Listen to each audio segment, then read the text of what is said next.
What if a man's silence, his withdrawal, his emotional distance, is not a judgment on your worth, but a terrified confession of his own hidden fears?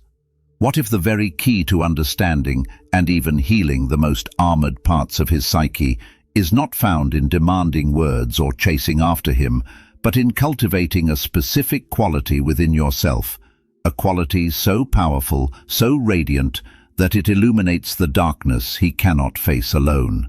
This key is your authentic feminine energy, and for a man who has been taught his entire life to fear his own heart, your light can feel both like a terrifying threat and a long-awaited salvation. 1. The silent language of withdrawal. When a man pulls away, the immediate, conditioned feminine response is often a spiral of self-doubt. What did I do wrong? Is he losing interest? Am I not enough? But his retreat is rarely about you. It is an ancient, ingrained survival reflex. Understand that the masculine psyche has been systemically wounded for generations, conditioned by society to equate emotional vulnerability with mortal danger. Carl Jung might refer to this as the armor of the wounded masculine, a protective shell built over a core that was taught that to feel deeply is to be weak, to be exposed, to fail. So when he withdraws, when he goes silent and cold, he is not consciously retreating from you. He is instinctively pulling back from the overwhelming storm of unmapped fear and emotion rising within himself. He lacks the internal language and permission to name what he feels. The feminine queen understands this silent language. She does not give chase, demanding answers his conscious mind cannot provide. Instead, she becomes the steady, unmoving shore against which his chaotic inner waves can finally break and rest. Her calm, unwavering presence whispers a truth louder than any words. You are safe to feel here, without ever demanding that he speak a single word. 2. The sacred art of holding space.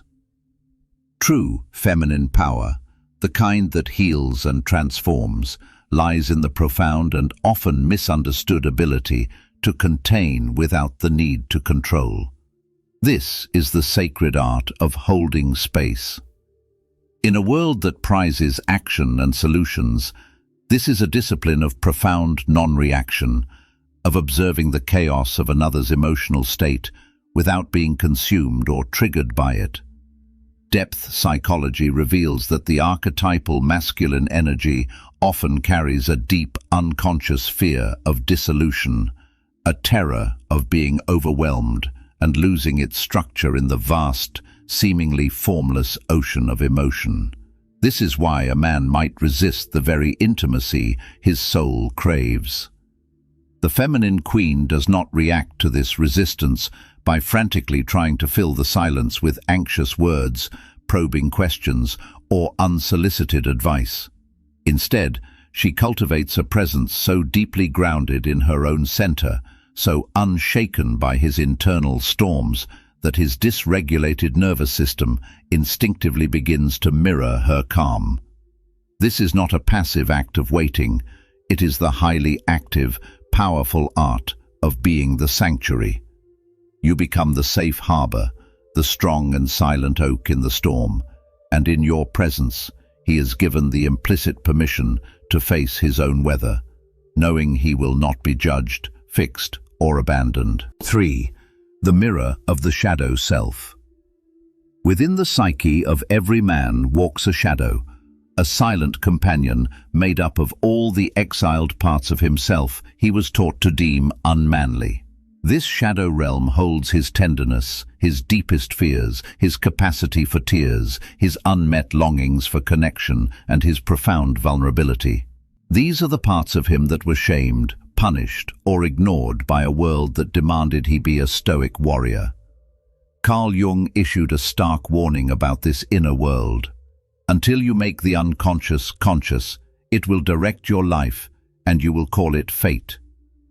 The feminine queen, by her very nature as a whole and integrated woman, becomes a living mirror for his shadow. When she embodies her own emotional depth without apology and stands in her truth without flinching, She reflects back to him the parts of himself he has disowned. This is not her labor to perform for him, but her light to offer to the world. She does not go digging through his old wounds with a psychological shovel. Instead, she stands so fully and radiantly in her own sovereign truth that he is compelled to face his own reflection. For the first time, he may see his own exiled tenderness in her compassion, his own fear in her courage, and in that moment of recognition, he is given a choice: to continue running from himself or to begin the sacred journey of reclamation. 4. The surrender to sovereign stillness. In a world that teaches women to perform, to strive, and to prove their worth to capture a man's attention, the feminine queen commands connection by embodying a powerful paradox, a fierce and unyielding softness. She does not beg for connection, nor does she chase it. She surrenders to a state of sovereign stillness. She applies a deep wisdom to love, understanding that his emotional blockages, his fears and his inconsistencies are not personal attacks or obstacles to her happiness. They are, instead, divine invitations for her to deepen her own practice of sovereignty and self-love. Carl Jung's work on the anima, the inner feminine soul image within a man, reveals that this part of him only truly awakens and comes forth when he witnesses a woman who refuses to abandon herself in order to manage him. When you stop reacting to his every move, when you stop trying to control the outcome, and instead anchor deeply into your own peace, your stillness becomes your throne.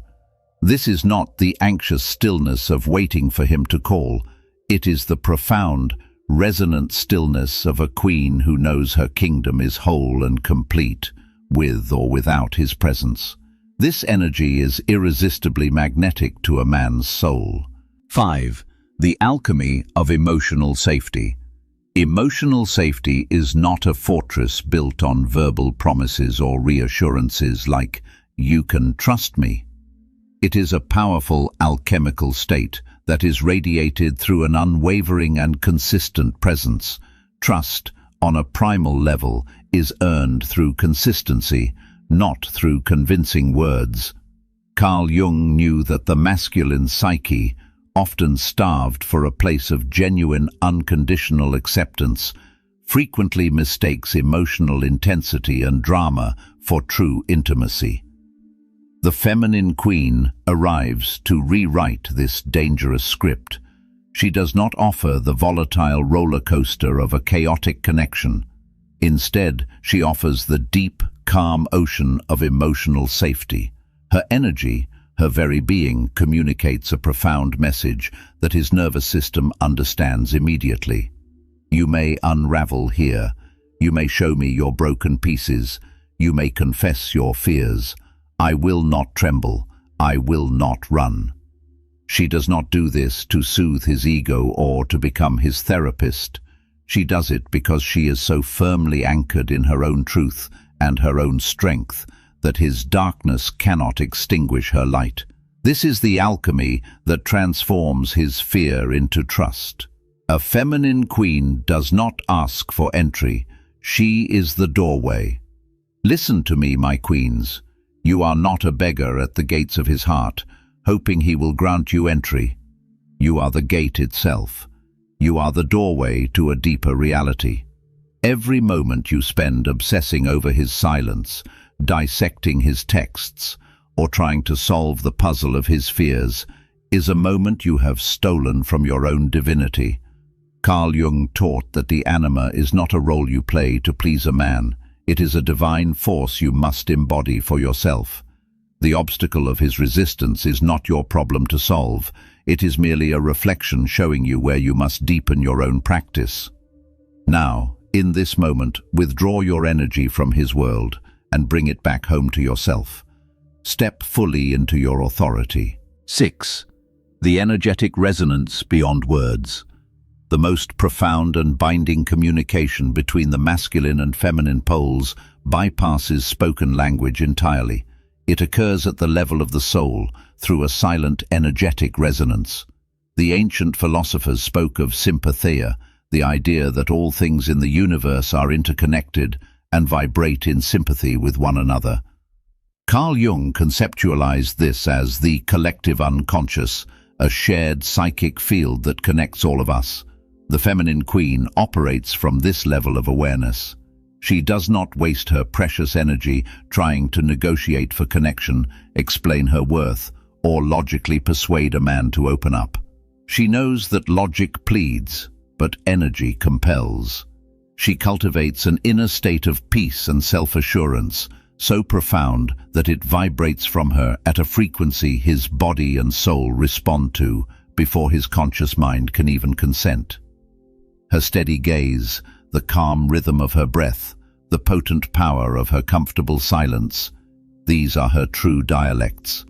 They communicate safety, strength, and invitation on a level that his defenses cannot fight. 7. The reclamation of self-remembering. At some point on this path, a profound and liberating realization will dawn upon you. This journey was never truly about him. It was never about understanding his fears so you could win his love. It has always been about you. It is the sacred journey Carl Jung called individuation, the courageous process of returning to the authentic self, of excavating the buried queen who lies beneath years of social conditioning, self-doubt, and the misguided belief that your worth was external to you. This is the reclamation of self-remembering. The central question of your life must shift from the powerless, anxious plea of, "Does he see me? Does he value me?" to the sovereign, unshakable declaration of, "I am seen by the universe. I am valued by my own soul." The feminine queen ceases to seek her worth in the mirror of a man's awakening and instead becomes the sun, a celestial body that shines with its own magnificent life-giving light, needing no witness to validate its own glory. 8. The invitation without demand. The highest, most magnetic form of feminine energy does not chase, it does not grasp, and it does not demand. It magnetizes. It draws toward it what is meant for it through the sheer, irresistible gravity of its own wholeness. The archetypal patterns that Carl Jung identified reveal a timeless truth. The archetypal king within a man can only rise to his full potential when the queen has first claimed her own realm. She understands that trying to control another person's growth, healing, or timing is a fool's errand. True influence is real. Control is an illusion. Therefore, she does not attempt to force his growth or pressure him to face his fears. Instead, she focuses her energy on becoming the garden, a place so fertile, so vibrant, so full of life and beauty that growth in her presence becomes almost inevitable for the one who chooses to stay. Her love is not a leash designed to keep him close. It is an open, endless sky, inviting him to learn to fly. 9. The sovereignty of unshaken presence. A true queen does not falter, crumble, or question her own value when her kingdom is tested. When he pulls away, when his fears manifest as distance or inconsistency, she does not internalize it as a reflection of her inadequacy. Her inner peace is her armor, and her connection to her authentic self is her crown. She possesses the profound wisdom to discern between his emotional turmoil and her inherent worth. His avoidance is not a signal for her to shrink, to try harder, or to abandon her standards.